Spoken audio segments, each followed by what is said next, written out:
महात्मा बुद्ध की वो कहानी जो आपने नहीं सुनी होगी। गौतम बुद्ध को भारत के महान आध्यात्मिक गुरुओं की सूची में गिना जाता है, जिनके द्वारा दिए गए शांति, भाईचारे और आध्यात्म के उपदेश हमें आज भी प्रेरित करते हैं। महात्मा बुद्ध वो महापुरुष थे जिन्होंने भारत के साथ साथ पूरे विश्व को प्रेम और सद्भाव का पाठ पढ़ाया। एक महाप्रतापी और धनधान्य से समृद्ध राजा के घर जन्म लेने के बावजूद उन्होंने पारिवारिक मोहमाया का त्याग किया और संन्यास का मार्ग अपनाया। संन्यास और तपश्चर्या के मार्ग पर चलते हुए उन्हें जिस अमूल्य ज्ञान की प्राप्ति हुई, उसका पाठ उन्होंने पूरी दुनिया को पढ़ाया। महात्मा बुद्ध आगे चलकर बौद्ध धर्म के प्रवर्तक बने, जिसके आज विश्व भर में 47 करोड़ अनुयायी हैं।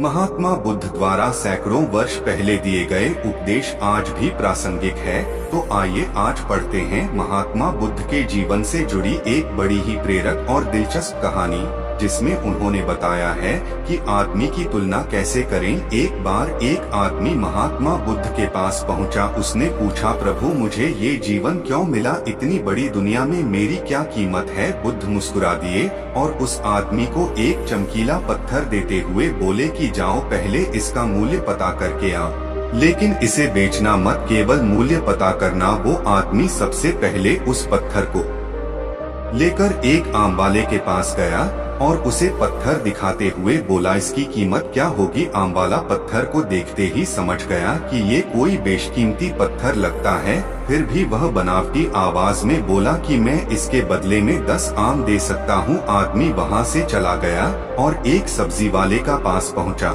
जिसने कहा कि मैं इसके बदले एक बोरी आलू दे सकता हूँ। अब उस आदमी को ये मालूम पड़ चुका था कि ये पत्थर वाकई में कीमती है और फिर वो उसे लेकर एक हीरे के व्यापारी के पास पहुँचा। व्यापारी पत्थर को देखकर अचंभित रह गया।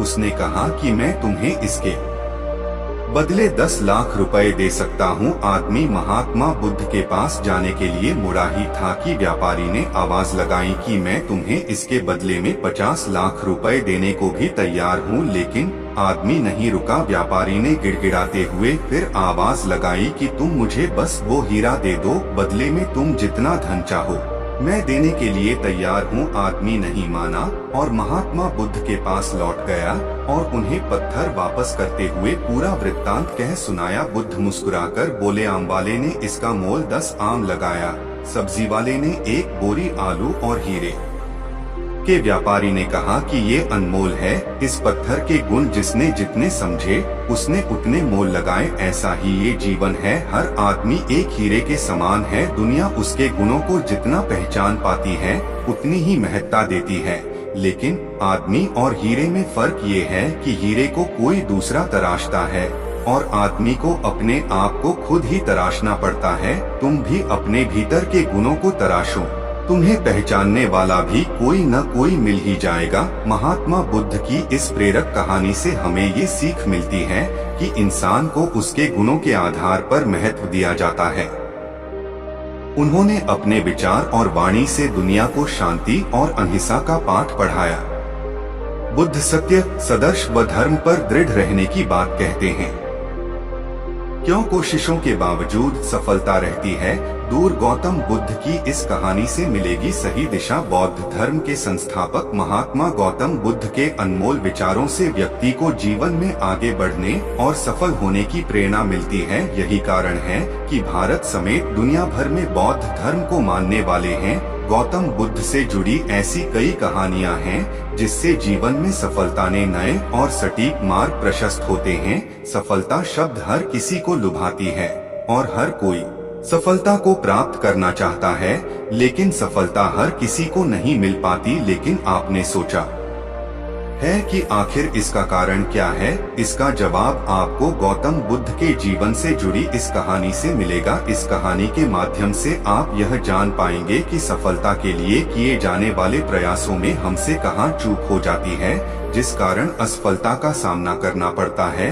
एक बार गौतम बुद्ध अपने भिक्षुओं के साथ एक गांव से गुजर रहे थे। उस गांव में पानी की व्यवस्था न होने के कारण लोग परेशान थे। गांव के लोगों को पानी लाने के लिए बहुत दूर जाना पड़ता था। गांव के निकट बहुत बड़ा मैदान था जिसमें छोटे छोटे बहुत सारे गड्ढे खुदे हुए थे। एक भिक्षु ने अपनी जिज्ञासा को शांत करने के लिए गौतम बुद्ध से पूछा कि गांव के इस मैदान में जो इतने सारे गड्ढे खुदे हुए हैं, आखिर उनका क्या उपयोग है।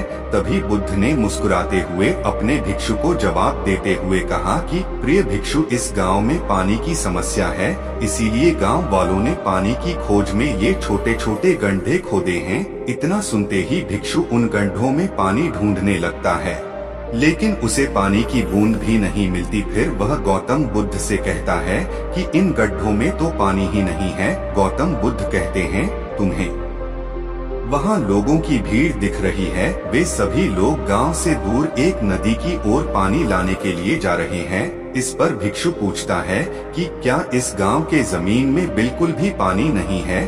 तभी गौतम बुद्ध कहते हैं, पानी तो है, लेकिन गांव में ऐसा कोई नहीं है जो पानी को ढूंढ सके। भिक्षु को बुद्ध की बात समझ नहीं आती। तब गौतम बुद्ध कहते हैं, गांव के लोगों ने पानी की खोज में ही मैदान में इतने सारे गड्ढे तो कर दिए हैं, लेकिन इसके बावजूद उन्हें पानी प्राप्त नहीं हुआ। तुम जानते हो ऐसा क्यों? इसका कारण यह है कि समस्या के समाधान के लिए सही जगह परिश्रम नहीं की गई है। यदि गांव के लोग अलग अलग कई गड्ढे करने के बजाय सही दिशा में केवल एक गड्ढा ही करते जो कि 100 गड्ढों के बराबर होता, तो इन्हें अवश्य ही पानी मिल जाता। सीख गौतम बुद्ध से जुड़ी इस कहानी से हमें यह सीख मिलती है कि मनुष्य का मन भी ठीक इसी तरह से 100 दिशाओं में भागता है, लेकिन यदि मन को एक दिशा में केंद्रित कर काम किया जाए तो लक्ष्य तक अवश्य ही पहुंचा जा सकता है और सफलता भी प्राप्त की जा सकती है। असफलता का कारण मन का चारों ओर भटकना ही